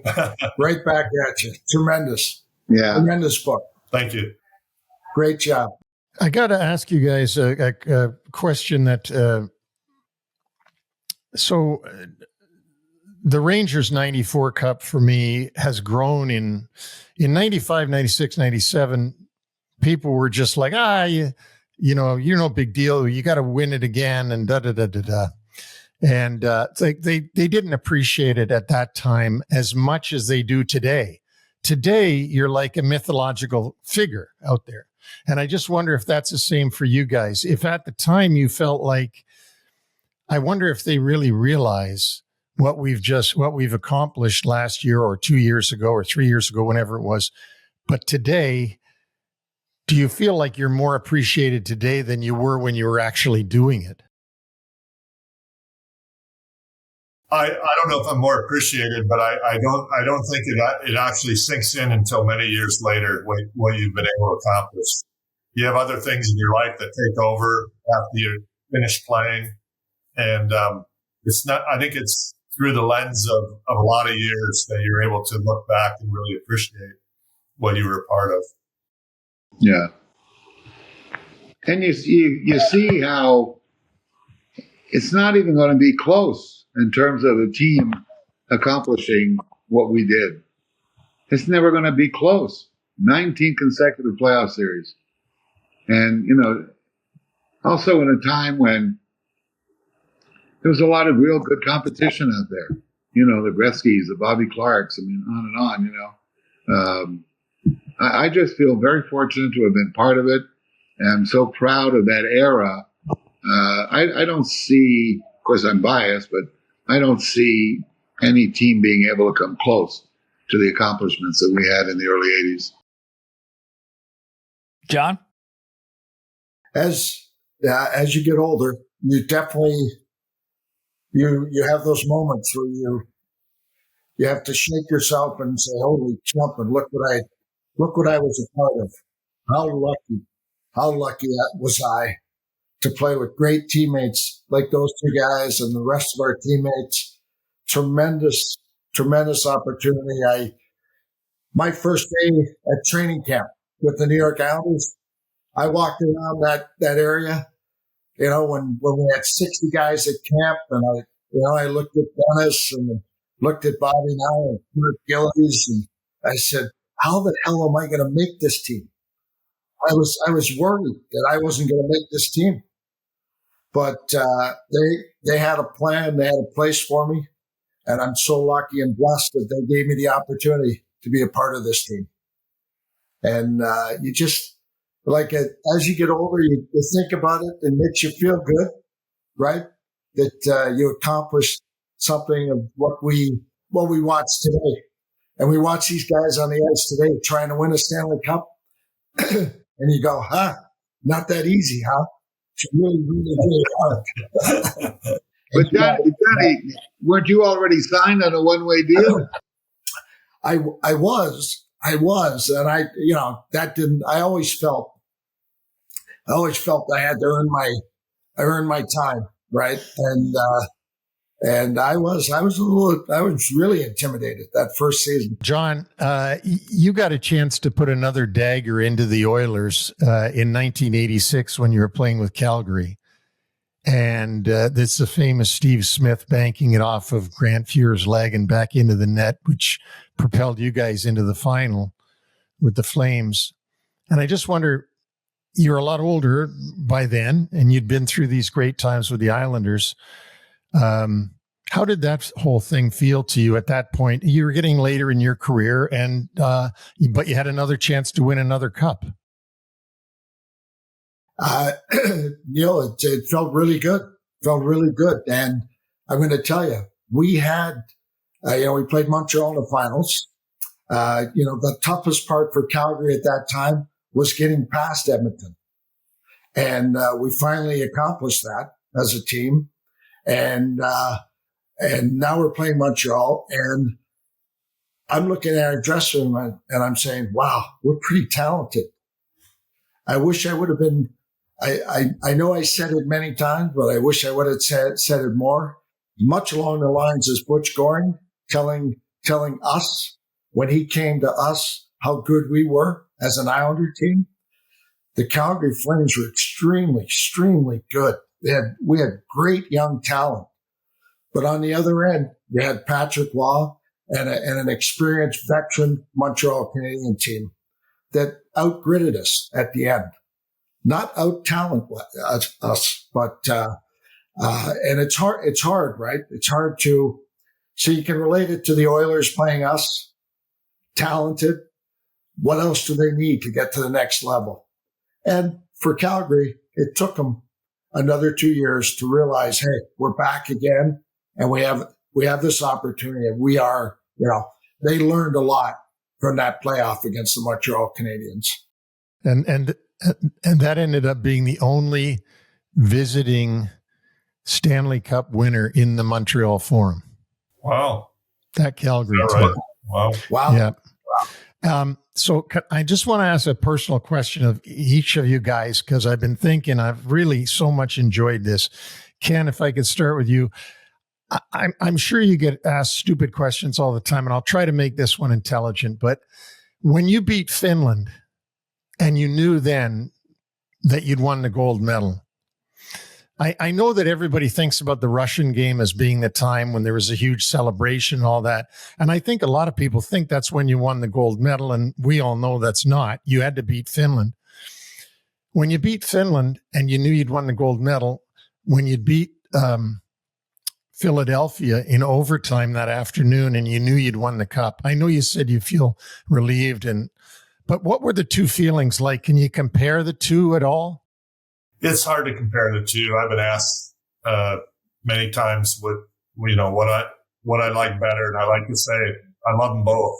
They're so different. The difference being that through so many years having gone by, the New York Islander accomplishment. When I'm in the New York area, I get asked a lot about the Stanley Cups. Around the rest of the country, what comes first to their mind is the Olympic, because as we all know, it turned out to be more than a hockey game, more than an Olympic win there because of everything that was going on in the world. So, thank God that, I got to experience both of these things. And, I've given a lot of credit to the hockey gods in recent years for everything that I've had happen in my life, and especially in my hockey life. So, great timing. So thankful and honored to have played with so many good teammates. And my first thoughts when we won all of those things were to the people that helped you along the way. Hockey players are great about that. It's your family, it's your coaches, it's everybody that took you to practice when you were a kid. And your first thoughts go to all the people that helped you along the way. John, you and I have known each other since I think it's like 72 when we played summer hockey together. Tamashanner with Gus Badali and Mike Penny and that group. That's when I met you. You're a young guy. Mike, my personal question for you is, what was it like at 18 years old to go and play with Gordie Howe? What was it like? Wow. So I'm 18. He's 46, right? Built like a thoroughbred, muscles everywhere, just an unbelievable, great specimen of a human being, right? And his stall was right across from mine. And every day I go, holy jumping, that's Gordie Howe, right? So we opened up the brand new arena in Houston. It was called the Houston Summit. And we were the first pro game there. And I'm playing center ice with Gordie Howe on my right, Mark Howe on my left, Marty Howe on defense, and a guy named Paul Cartier. And I just can't believe it. I've got this starting assignment, and I'm playing with Gordie. I was so exhausted. After 30 seconds, I went to the bench, and I'm just hopping and puffing, breathing like, oh my God, I'm so excited, right? Gordie comes in next to me, and he takes his head, his big head, and he rubs it into my sweater and just grinding away his sweat and his nose and all over my jersey. And I'm looking at him and going, not a word. I didn't say a word. I just kept quiet. But Gordie was, he gave me the nickname Tonto. Because he said, you look more like an Indian than most Indians look like Indians. That's what he would say to me all the time. And I said, really? So he called me Tonto. That name, and I wanted to get rid of that nickname so fast, but I couldn't because the rest of the team loved it. And that was my nickname when I played there. Anyhow, tremendous human being. He was awesome. He was a competitor, fierce. You wouldn't go near his circle, his body, because if he thought you were going to hit him or do anything to him, he'd stick you. Just so tough, and such a great human being. What a great honor to have had that in your lifetime, to have done all the things you've done, including being able to tell your kids that you played with Gordie Howe. I mean, I find that fascinating. Denny, the last one. I never told you this. You were always an idol of mine. I played defense. You were in the Bobby Orr era. We all wanted to be Bobby Orr. But I got to tell you, I was there the day you got drafted at the Montreal Hotel. You were always somebody I still do obviously look up to you. You've had more accomplishments in your playing career than 100 hockey players put together. What would you say in your personal life is the thing you're most proud of over all those million accomplishments that you've had? That's very, very easy, Neil. Being captain of a Stanley Cup team. To me, that's what it is. It's the major, I shouldn't say, I don't know how to word it, but when you ask that question, what sticks out in my mind and what I'm most proud of is to have been a captain of a Stanley Cup team and to have been part of the New York Islanders in that era. Nothing will ever, I won some Norrises, I won the Rookie of the Year, but individual awards are good, but there's nothing like being able to share in the victories as a true champion like the New York Islanders were throughout those 4 years. That's great. Yeah. Vic? Denis Potvin, John Tonelli, Ken Morrow, thank you so much for giving us this much time today to walk us through a dynasty that is going to last for ages to come. I think for Neil and myself as lifelong fans, historians, we both played him on a bigger level than me and you guys on the biggest stage. It's been an honor to share your dynasty and hear your stories. And we thank you so much. Well, thank you for having us. And I love being on this with Kenny and Johnny. So greatest teammates, great team, greatest team ever, I think. Terrific. I'll agree with that. Thanks, Vic.